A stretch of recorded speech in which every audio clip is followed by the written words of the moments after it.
If you ask, there are different reasons that people travel or relocate to other parts of the world. But for those in developing countries, the major reason is to find greener pastures. Japa, they make people Japa. We all agree that this is a good thing. By all means, seek out ways to make your life better. But one irony is that quite a lot of people that do so regret it. If you doubt, just search Google or even YouTube using the word relocation regrets and you find a lot of videos. I mean a lot of videos on this topic. So being the me that I am that has relocated and having a lot of friends too that are in other parts of the world, I decided to use my knowledge and experience to share some very important pieces of information that will help you japa without regret. That means relocate without regret. Don't mind me, it's our Nigerian slang. Okay, let's start this video immediately. Now, the first point I want to share with you is that the grass is not always greener on the other side. I know that the major reason many people want to relocate is that they believe there are better opportunities, better pay, etc. abroad or in whichever country you want to move to. But this has to be calculated. It's not something that you should be rash about or in a hurry to do, because there are many people that have relocated and have been faring more terribly than at home. So please don't think that because you relocate automatically things will be okay for you. You might discover that whatever you were facing at home when you were trying to run away is milder compared to what you face when you relocate. Be patient with me. I know many times when you tell people this, they will just tell you, it's because you've moved. That's why you're saying this. But I'll tell you that a lot of people that have moved are not really doing well. Even I, as a medical doctor that relocated, I'll tell you that I struggled initially, and it's because I got a job and the pay is decent. But even with that, it took me a while before I began finding my feet. Talk more of people that don't have job offers, it's going to be quite difficult for them. There are many people that are thriving in the country you are. They are not politicians or politician children, especially in Nigeria. Let's use COVID for an instance now. During COVID, in which a lot of people lost their jobs, there's still people that was when they blew, they became millionaires. Some people like those that created Zoom, people that were selling face masks and hand sanitizers, they blew. So it's to understand the strategy, understand the peculiarities, and you might not really need to travel. That's it. But it's still based on you. If you believe and you are totally convinced that the grass is greener, please, by all means, just try to move. But don't just assume that moving automatically means you'll be better off. That's a harsh truth that you might not be able to face after you've moved. And closely related to that, maybe one of the things that will draw you back is that relocation is very expensive. It's not something that you just need a little amount of money to move. It is very expensive. Even for we as medical doctors, that we tend to have a decent pay compared to the average citizens. Finances is usually a struggle for a lot of us. So imagine getting a lot of money to write exams and then traveling, sponsor yourself to come, and maybe moving with your family. Imagine how long it's going to take for you to really settle down with a good paying job. Talk more of you not even having a job, you're trying to move as a student or as a dependent. It's going to be very, very difficult for you. And it's the drawback is that you're spending a lot of money to come over. And one of the requirements is proof of funds. You must provide the proof of funds. And the proof of funds is not small money. So you have to raise it. And this is important. It's not because they're trying to be wicked or so. But many times you wouldn't come in and automatically get a job, except for those that have gotten jobs. And that's why they're moving in. Even with that, the company that hired you will have to prove to the immigration office that they'll sponsor you, because nobody wants to bring in liabilities. You might not get a job immediately when you move in, And within that time, you have to take care of yourself. So without proper proof of fund, you're likely to lead a life of crime. And they wouldn't want to bring people that will come and cause problems to their people. Happy. So that's why you need that proof of fund. And it's going to help you so that you'll be able to take care of yourself pending when you get a job.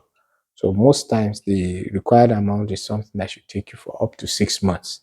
Because yes, you could stay for up to 6 months without getting the job. Relocating is very expensive. The earlier you know that, the better for you. And this leads us to the next point, which is you won't be rich once you move in automatically. You wouldn't be rich. You know, it's easy for you, especially if you're in a developing country, to think that the money you're being paid abroad is a huge amount of money. Like in Nigeria, the naira has a lower value compared to the dollars and the pounds or Canadian dollars. I remember discussing with my friend, and he told me that the least amount of money they pay you as a Canadian worker is an equivalent of about 400,000 naira. And 400,000 naira in Nigeria is not money that any doctor sees. While I was still in Nigeria, I didn't even see anything close to that. So it looks like big money, but you come to realize that the cost of livelihood is higher than what you're spending in Nigeria. I know that here I pay rent monthly, and the amount I pay here monthly is almost twice the amount I pay in Nigeria yearly. Yes. So in as much as I'm making more money than I was in Nigeria, I'm also spending more money here. One of the rules we even tell ourselves to maintain sanity is that when you're spending money here, don't convert it to naira or your head will burst. Because if you see how much you're spending for common things like bread, toiletries, and the rest, you just run mad.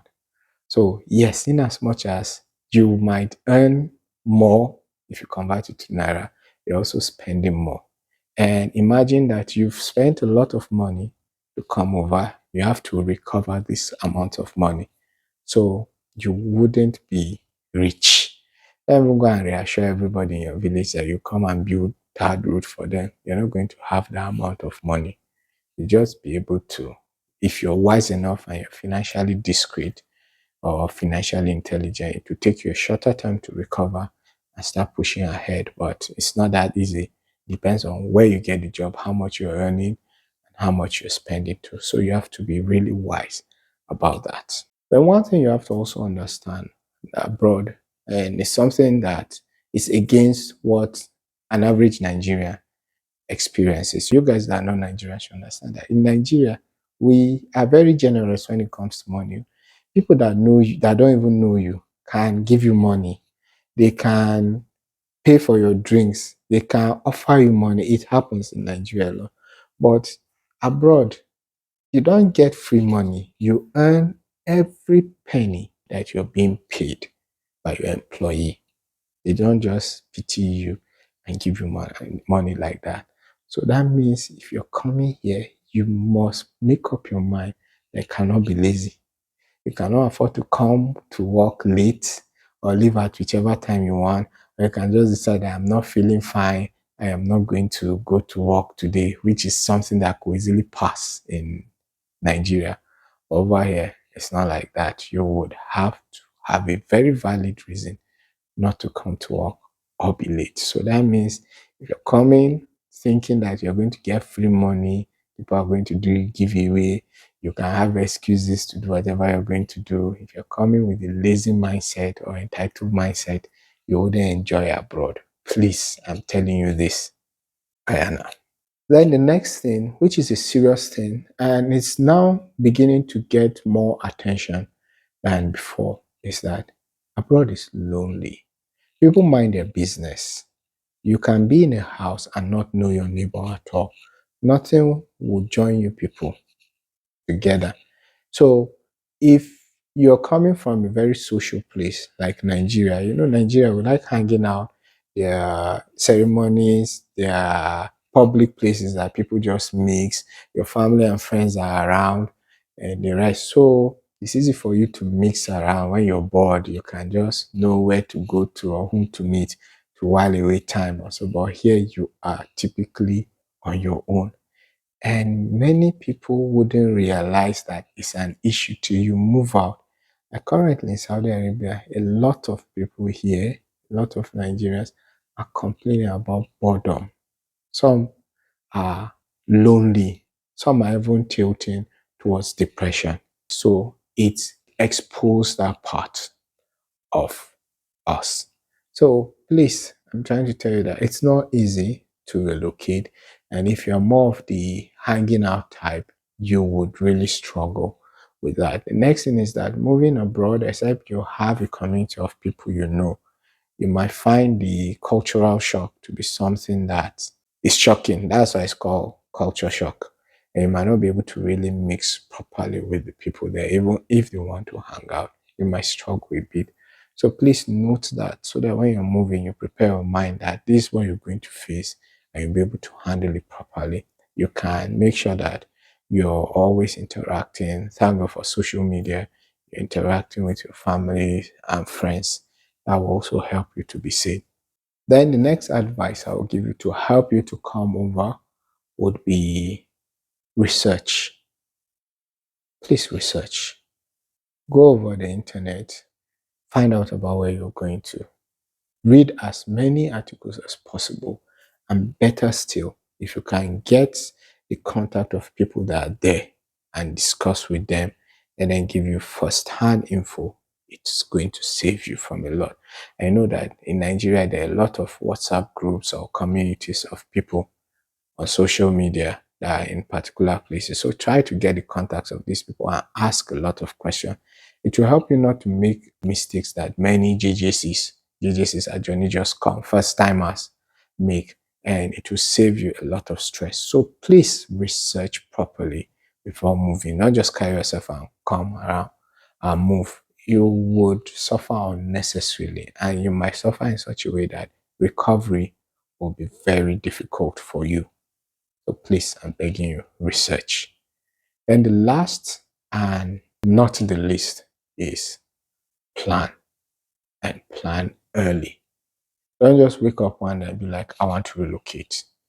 Start early. Some of us wished we had known some of the info that we did, and it will have helped us to start early. This will have saved us from a lot.